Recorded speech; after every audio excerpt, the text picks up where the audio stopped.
Assalamualaikum warahmatullahi wabarakatuh. Selamat bertemu lagi dengan saya Abah Ahmad di channel Ahmad Mudrika.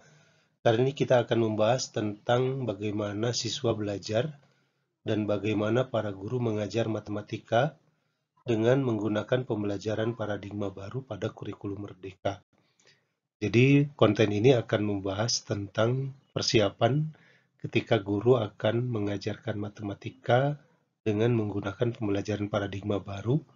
Ya, nantinya dengan bekal ini akan ada implementasi pada setiap materi matematika baik untuk level SD atau madrasah ibtidaiyah, dan SMP atau madrasah sanawiyah, dan SMA atau madrasah aliyah. Ya, mari kita simak bersama-sama dan jangan lupa ya supaya nanti eh, para sahabat, guru, rekan-rekan semuanya termasuk siswa dan orang tua supaya mendapatkan informasi lengkap, jangan lupa subscribe ya. Kemudian komen nanti di akhir, barangkali ada pesanan materi apa yang ingin dibuatkan tampilannya untuk kita diskusikan. Mari kita simak. Apa itu pembelajaran paradigma baru ya?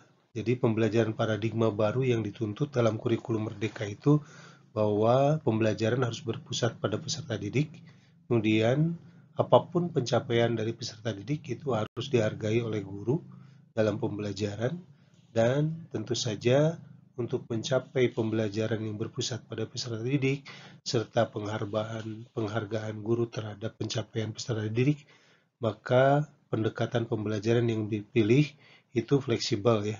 Untuk SD tidak harus tematik, tapi betul-betul disesuaikan dengan kondisi peserta didik. Apalagi untuk SMP dan SMA ya, atau madrasah sanawiyah dan madrasah aliyah. Pembelajaran matematika itu kan diharapkan menarik dan menyenangkan ya.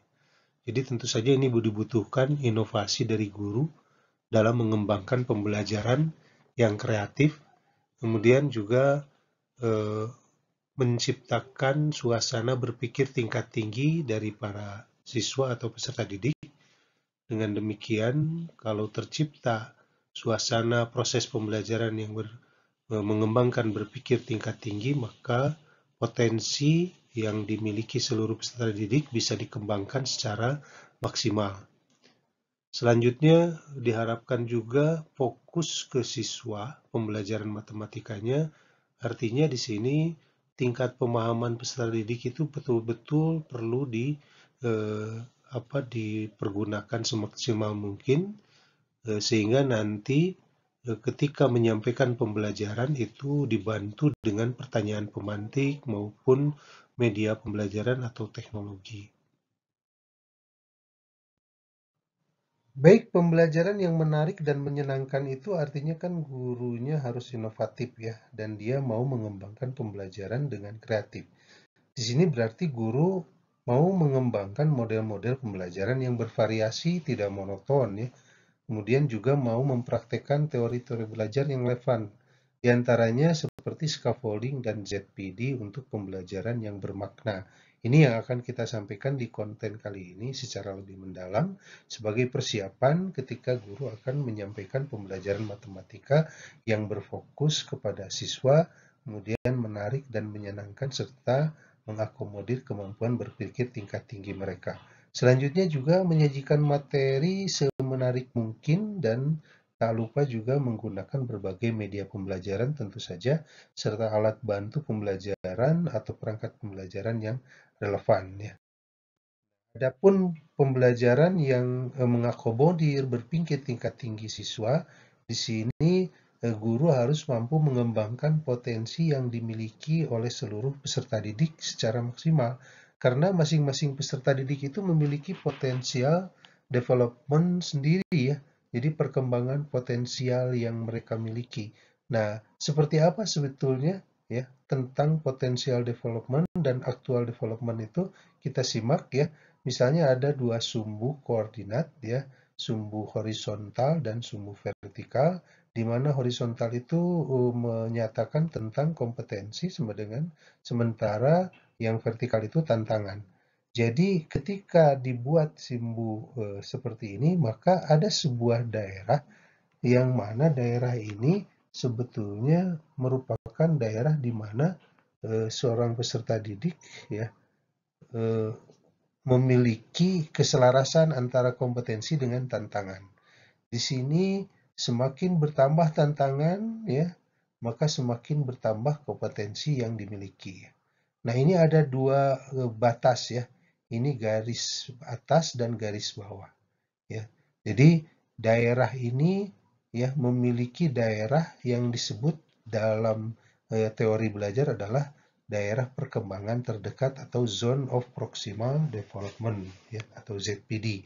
Jadi ketika di daerah perkembangan terdekat ini maka ada daerah bawahnya, ini garis bawah ini adalah garis di mana aktual development peserta didik yang harus dipahami oleh para guru ya. Jadi para peserta didik itu bisa melakukan atau bisa mencapai apa yang mereka dapat di sini tanpa bantuan orang lain ya. Jadi mereka bisa mencapai pengetahuan atau informasi yang diberikan itu mereka pahami di sini. Tapi juga ada daerah atau garis di sini di mana ini yang akan dituju ya, yang mungkin dapat dicapai. Nah, inilah yang disebut dengan potensial development-nya. Jadi potensi siswa itu ada di sini. Jadi sehingga ketika guru menggarap di ZPD, daerah perkembangan terdekat, diharapkan seluruh siswa bisa mencapai apa yang hendak dicapai oleh mereka. Makanya di sinilah ya para guru ya menggarap atau membahas melakukan proses pembelajaran dengan harapan peserta didik dapat mencapainya ya melalui bantuan mereka dan juga bantuan peserta didik yang lainnya. Dan oleh karena itu kita butuh diantaranya scaffolding ya. Scaffolding itu muncul melalui dukungan dari yang lebih tahu yakni guru maupun peserta didik lainnya. Ya, dan ketika ini kebosanan akan muncul ketika kompetensi itu terus meningkat, tapi tantangan tidak ada. Ya, ini akan terjadi ketika ZPD ini tidak terkelola dengan baik. Demikian pula, gara-gara ZPD tidak terkelola dengan baik, ya, misalnya kalau tadi siswa yang sudah memiliki kompetensi, sudah paham, tapi tidak diberi tantangan tambahan, maka mereka akan menjadi bosan. Tapi sebaliknya, ketika guru cenderung tergesa-gesa, ya sehingga langsung saja melewati sebuah tahapan maka akan muncul ya siswa yang kompetensinya kurang tapi tantangannya malah bertambah terus dan itulah yang akan menimbulkan kecemasan di para siswa ya. Seperti itu penjelasannya tentang berpikir tingkat tinggi. Nah, oleh karena itu ya, maka pembelajaran harus berfokus ke siswa.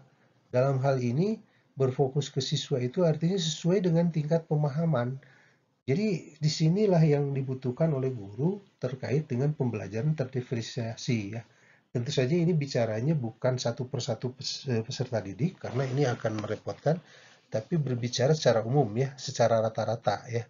Makanya dibutuhkanlah apa yang dimaksud dengan pertanyaan pemantik, pertanyaan yang bisa merangsang ya para peserta didik untuk bisa mengembangkan kembali atau mengungkap kembali pengalaman atau informasi yang sudah mereka peroleh.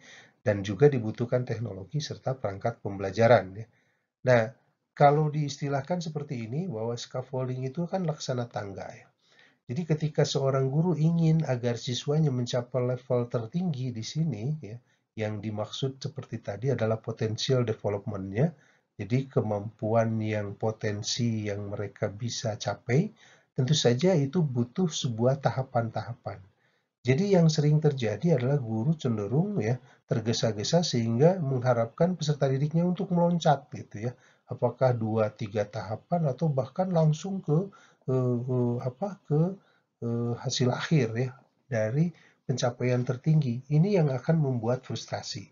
Nah, bagaimana caranya supaya tahapan-tahapan ini bisa dikelola dengan baik? Maka scaffolding lah yang harus dimulai ya. Jadi scaffolding itu harus dimulai dari hal yang memang dekat dengan pengalaman siswa. Jadi tahapannya itu betul-betul ya sesuai dengan kemampuan. Apa pertanyaan yang disampaikan itu betul-betul bisa mengungkap kembali pengalaman mereka. Jadi dimulai dari hal yang dekat dengan pengalaman para siswa, nantinya scaffolding itu akan membangun pengalaman yang lebih jauh ya, jadi level-level yang lebih tinggi.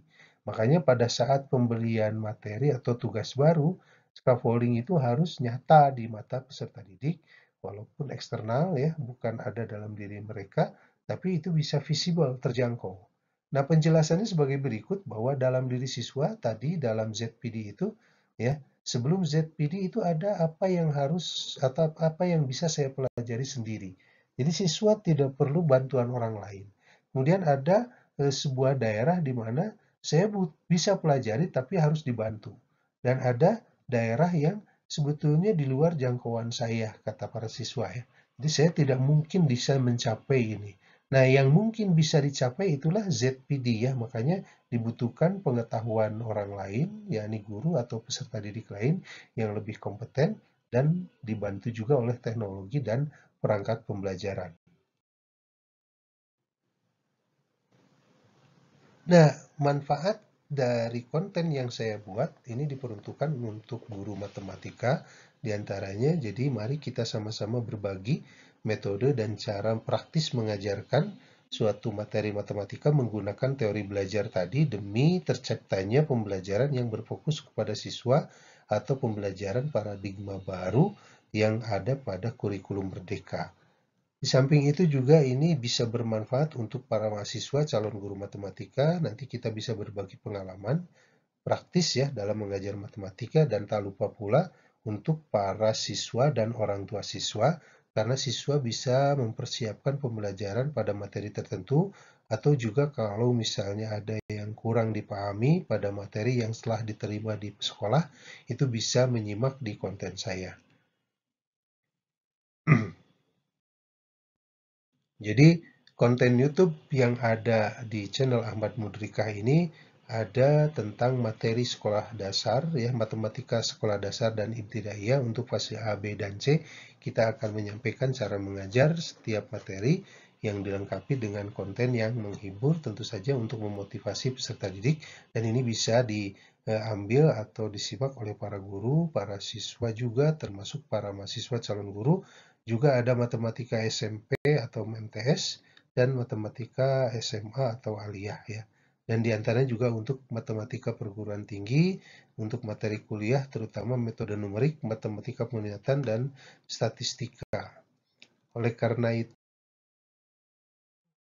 itu ya, diharapkan Anda semua jangan lupa untuk subscribe, komen, like, dan share supaya tidak tertinggal dengan konten materi selanjutnya setelah ini ya dan jangan lupa pula untuk memencet atau mengklik tombol lonceng karena dengan mengklik tombol lonceng maka nanti akan ada notifikasi yang akan membuat sahabat semuanya tidak tertinggal pada materi konten-konten yang saya buat terkait pembelajaran matematika untuk paradigma baru dan kurikulum merdeka. Terima kasih, mudah-mudahan bermanfaat.